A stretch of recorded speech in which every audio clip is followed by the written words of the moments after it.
Sup guys, so in this video we shall look a bit more detailed into modules in Python. So the first thing is how to import modules and how many ways do we have in that. We have two keywords to import modules in Python. One is from and import. Alright, so we'll directly look at some examples. Right, so whenever you are saying import and followed by a module name, let us say math for example, every function in this module itself is brought into our uh, program. All right, which means every function available in math is available for us now in our program. All right, if apart from this, if you know that you are going to use only one or two different kinds of functions from that math module, then you can also import those functions alone. All right, for example, let us say I want to import a ceil function. Then I will say from the module name import the ceil function, the required function. All right, so now what will happen is I can directly call this function, the ceil function, with its name without the prefixing of the module name. All right, ceil function of 3.4 returns 4. But if I want to check the value for this pi value, then I have to call it using the module name, because if I say pi, it will throw an error, pi not defined. But if I say math.py, it returns me an answer. Got it? Yes, apart from this, there is one more way of doing it.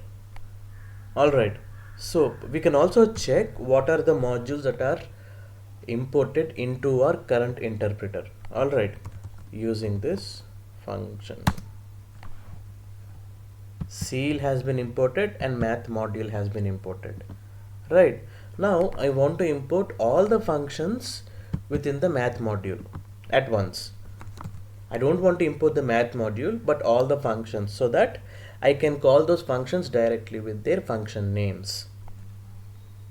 From math import star. This will bring all the functions that are available in the math module to your interpreter. Got it?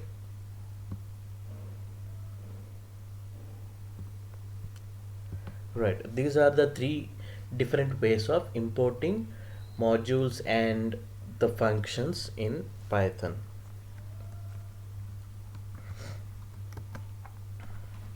Then we have user defined modules, which means every Python file that we write also can be imported.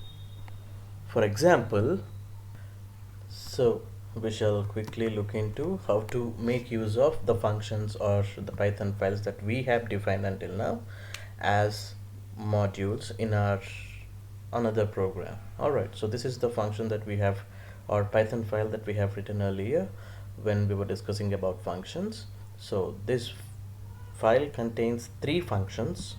All right, so now we shall import this as a module, this Python file, functions first class objects.py.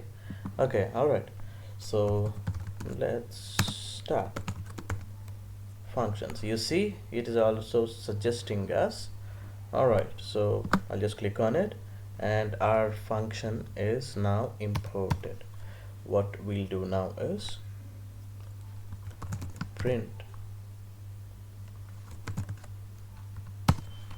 So just to check that if the functions in this, the small, large and sample, are being imported in our modules.2.py file or not, we shall check that first. All right, for that we have to do direct call directory function as well, right? Yep. So python space modules2.py, and yeah, we got a large, small, sample and small, and the two variables that we have in that particular file as well. Yes, these two. All right, also if you observe that we are getting this 90 printed from this line, you observe that. We'll just run it once again, check. This is getting printed. All right, which means whenever you are importing an existing or a python file that you have defined it for yourself, whatever statements are written in that file are getting executed before they are getting imported into the module, into the new file, right? Why am I saying before? Because that is being printed first, and then the function in this in the python file in which we are importing the other file is being printed, executed rather. All right, so for this reason, to make sure that your python file gets executed only when that file is run or executed. All right, just understand it. To make sure that this file, this function first class objects.py file gets executed only when you wanted it so, or when you run this file explicitly, to make sure that happens, we have to add a small piece of code here. All right, and it is something like if, sorry, double underscore name double underscore is equal to double underscore main. All right, only if this is true,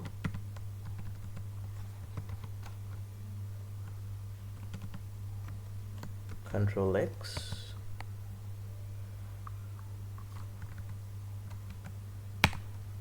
only if this is true, we want these statements to be executed. So that is the point of this, and this condition will become true only when you are executing this particular file, the functions first class objects file. Only when you are executing this if condition will become true, thereby executing these statements, else it will not happen. All right, so let's check that now. So now we have this, we shall check importing the same this thing. Let's keep this for reference. All right, now I'll execute python modules2.py and see you're no more getting that 90. But if I run that file, functions first class objects.py, I get my 90. All right, so to make sure your python files are importable, all right, you have to, you have to write it in this way. Also you can do it in another way, like define something called as main, as we are accustomed to it, and put all this code in that. All right, and call your main function here. All right, this is another way of doing it. So now I'm trying to execute the functions for space.py file, what will it happen? Since I'm executing this condition will become true, which means it will call for this main function, and the main function has a definition over here. All right, so this function is being called, means line by line this function gets executed, and the same thing happens, and we get a 90 back to us. Got it?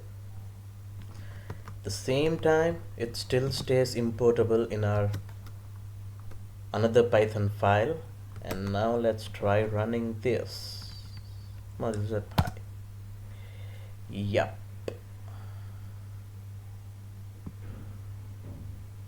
See, now a main function has been added because your Python class or Python function file rather has another function called as main. All right, so